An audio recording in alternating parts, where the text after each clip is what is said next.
আলহামদুলিল্লাহি রাব্বিল আলামিন ওয়াসসালাতু ওয়াসসালামু আলা আশরাফিল আমবিয়াই ওয়াল মুরসালিন ওয়া আলা আলিহি ওয়া আসহাবিহি আজমাইন নাহমাদুহু ওয়া নুসাল্লি আলা রাসূলিহিল কারীম আম্মা বা'দু ফাআউযু বিল্লাহি মিনাশ শাইতানির রাজীম বিসমিল্লাহির রহমানির রহিম রব্বি জিদনি ইলমা রব্বি ইশরাহ লি সাদরি ওয়া ইয়াসসির লি আমরি ওয়াহলুল উকদাতাম মিন লিসানি ইয়াফকাহু কওলি।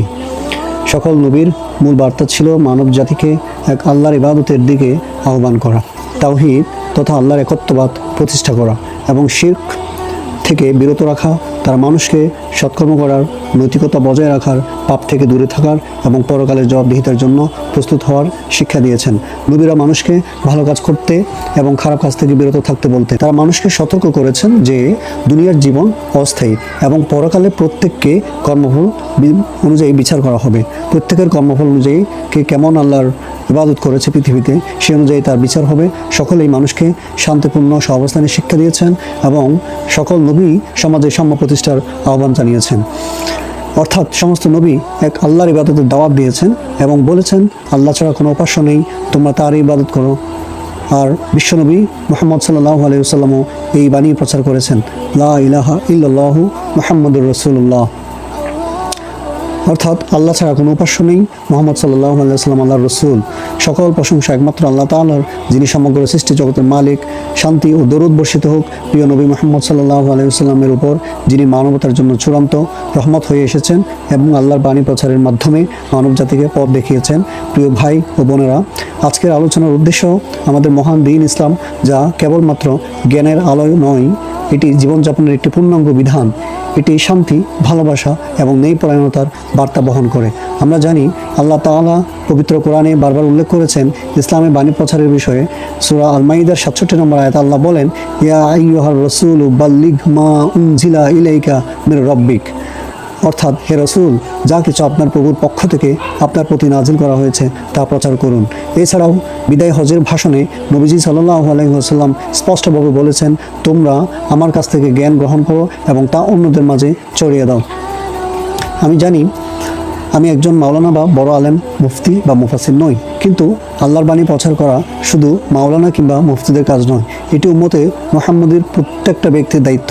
নবীজি সাল্লাল্লাহু আলাইহি ওয়াসাল্লাম বলেছেন, তুমি যতটুকু জানো তা অন্যদের মাঝে ছড়িয়ে দাও, এমনকি যদি সেটা শুধুমাত্র একটি ছোট্ট আয়াত হয়। সহিহ বুখারী হাদিস নাম্বার 3461।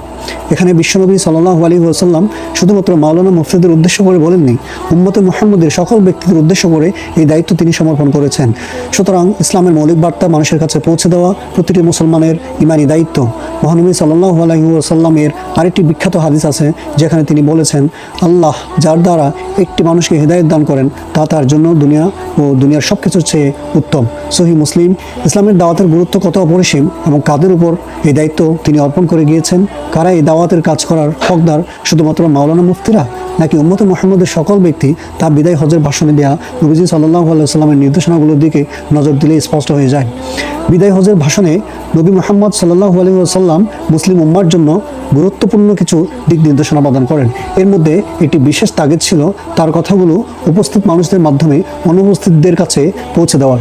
ভাষণে বার্তা প্রচারের নির্দেশ দিতে গিয়ে তিনি বলেন, তোমরা যারা উপস্থিত আছো তারা এই বার্তা তাদের কাছে পৌঁছে দাও যারা অনুপস্থিত।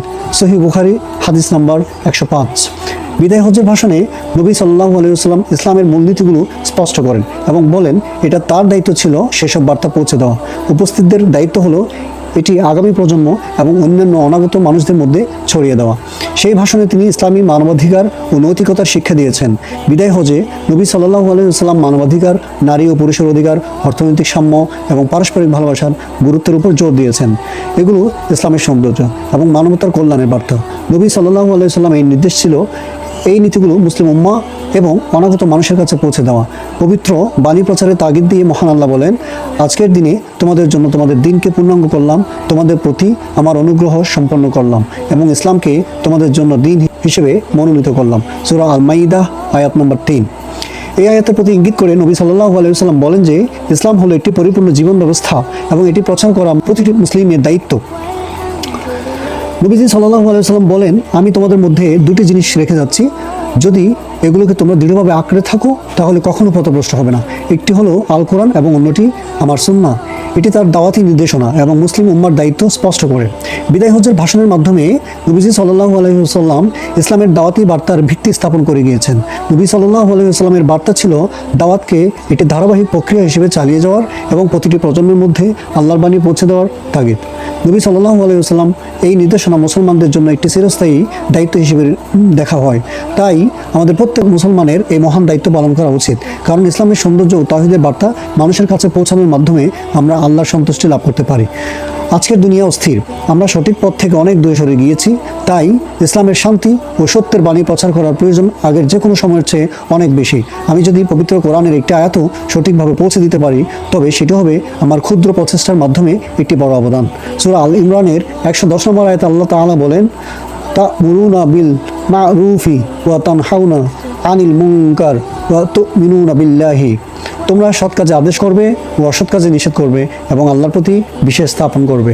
আমাদের লক্ষ্য হলো ইসলামী দাওয়াতের মাধ্যমে আল্লাহর সন্তুষ্টি অর্জন এবং মানুষকে সত্য ও কল্যাণের পথে আহ্বান জানানো, একে অপরকে উৎকৃষ্ট পন্থায় আল্লাহর পথে আহ্বান জানানো এবং আলোকিত পথে পরিচালিত হওয়া। প্রিয় দর্শক, আপনারা যারা এই ভিডিওটি দেখছেন, আপনাদের সবার উপর মহান আল্লাহর রহমত, অপরিসীম শান্তি ও বরকত নাজিল হোক। আমি আপনাদের দাওয়াত দিচ্ছি সত্যের পথে, সত্যের পক্ষে চলার জন্য। আসুন আমরা কোরআন ও সুন্নাহর আলোকে নিজেদের জীবনকে আলোকিত করি ও ইসলামের সৌন্দর্য এবং শান্তির বার্তা বিশ্বব্যাপী ছড়িয়ে দেওয়ার এই যাত্রায় একসঙ্গে অংশ নিই। এই চ্যানেলটি কোরআন ও হাদিসের আলোকে ইসলামের বিভিন্ন বিষয় যেমন তাওহীদ, ঈমান, নামাজ, রোজা, হজ, জাকাত, নবী রাসূল, জান্নাত জাহান্নাম, দুনিয়ার জীবনের সঠিক ইসলামী জীবনযাপন সহ আখিরাতের পাথেয় নিয়ে বিভিন্ন দিক আলোচনা করার একটি আন্তরিক প্রয়াস। আমাদের চ্যানেলের মূল উদ্দেশ্য হলো ইসলামের সৌন্দর্য ও মূল বার্তা মানুষের কাছে পৌঁছে দেওয়া।